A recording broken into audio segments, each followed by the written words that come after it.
Hi, Bill here with 30 Minute Woodshop. Thanks for joining. Today, I want to show you how to do something really cool. I'm going to use this leftover piece of barrel stave, and I'm going to show you how to make one of those really cool floating wine holders.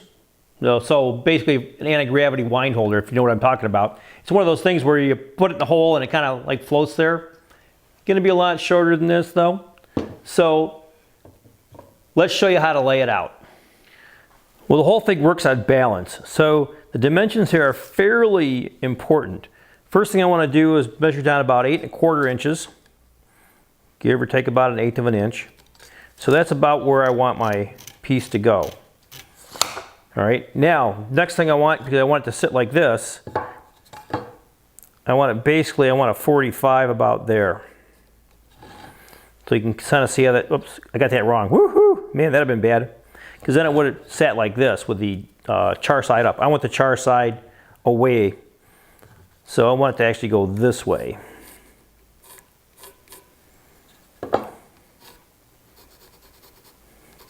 There we go. So now when it sits, it'll sit like that. Okay, with a hole in it here, roughly. Someplace. We should be good. Let's go over to the saw and make this cut.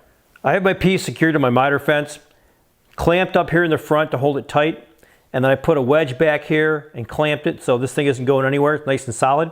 You can see I've pulled my saw blade up as high as it'll go. It's not going to make it all the way through here. Not a problem. We'll finish the cut with a handsaw and then do a little bit of chiseling to pare off anything extra. So let's make some noise. So I have this older Nicholson bench saw. You can't read it, but it says suggested retail price is $7. One of those I picked up someplace. Great little saw. Let's make some cuts.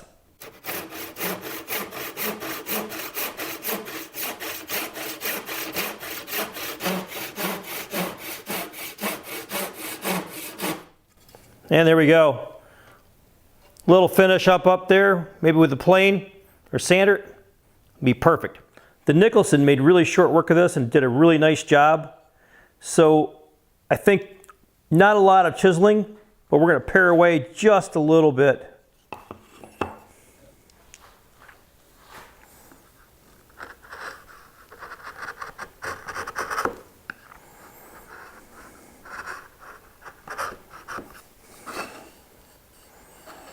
And that's all it took. That's really nice. So you can see it's going to sit basically like this. And I'll drill a hole right through here. I have my Forstner bit already chucked. I need to find the center point. Let's do a quick measurement here.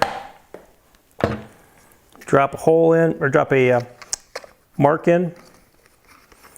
We're at 2 3/16. Let's do it this way.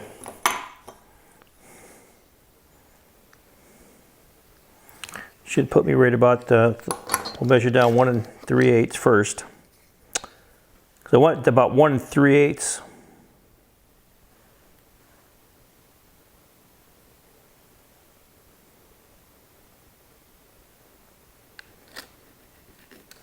Okay, 1 3/8. And then all I'm going to do here is do a quick mark. Come back. Ah, that worked perfectly. Oh.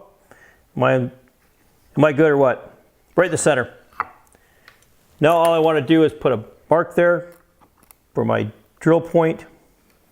And I'll tell you, you can't beat the mass and power behind a half-horse DeWalt.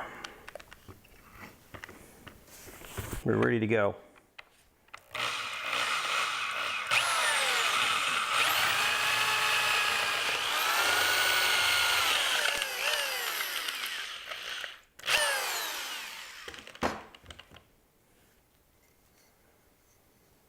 There we go. Let's give it a quick try, just to make sure that things went out okay. And the balance point is okay. There you go.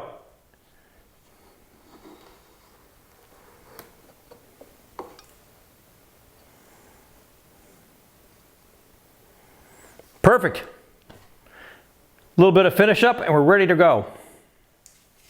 This piece of barrel stave is fairly clean, so I'm just going to hit it with a little 220, take these corners and edges off here, smooth this out a little bit, try and keep most of the patina, and we should be good to go. Let's start sanding.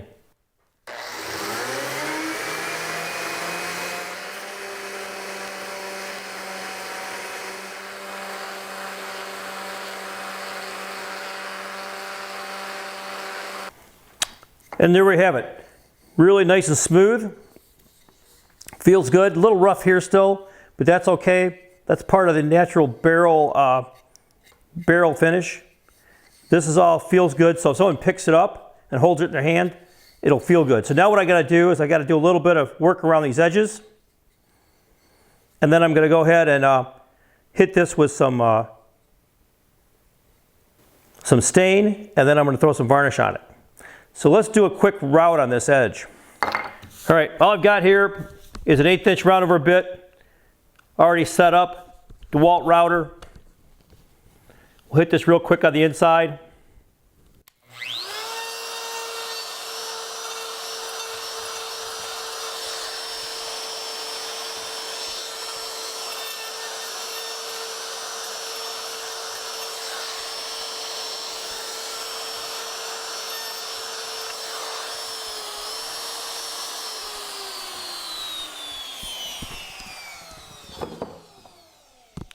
Now I'm going to have to do some hand sanding in here because the router won't get in there, but pretty easy to do.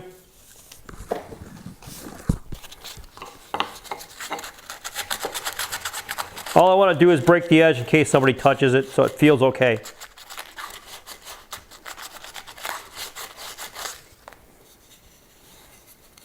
That's feeling really nice.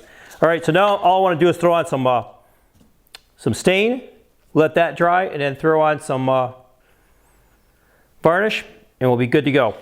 All I'm doing now is take this Minwax dark walnut stain. I'll give this a quick once over. I'll kind of even it up a little bit, but you'll still be able to see some of this patina through. It'll look really nice. It looks a lot more aged. So get it on, wipe it off.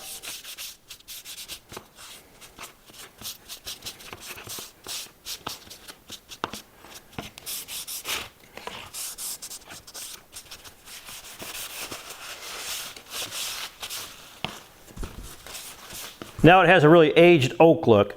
We'll let this dry up, then we'll throw on some varnish. What a fun and fast little project. As you can see, I made 2 of these. Really easy to do, knocked them out almost at the same time. You guys weren't seeing the other one I was making just because I was focused on one, but you can see this super simple, super easy. You can do one really quick. Now, in the bottom I have links. I have links to the materials. I get my materials from Skull Creek Design in Midland, Michigan. Give Travis a shout. There's his Etsy stores down there. Find that. A couple of links in terms of some of the tools I use, the Forstner bit, those kinds of things.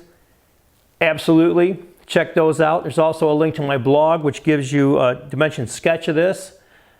You can use that. It's not exactly right in terms of it's not really for a barrel stave. But same kind of thing. If you don't have a barrel stave, you can just use a piece of 3/4 inch wood.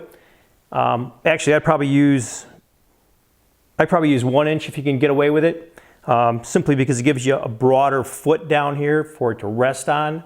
You don't have to be quite as critical in getting the balance right, because you do have to do a little bit of work on the balance. So as you can see, got my $2 chuck, or actually probably $4 or $5 now, and my Leland Cellars. Don't judge me on the wine, guys.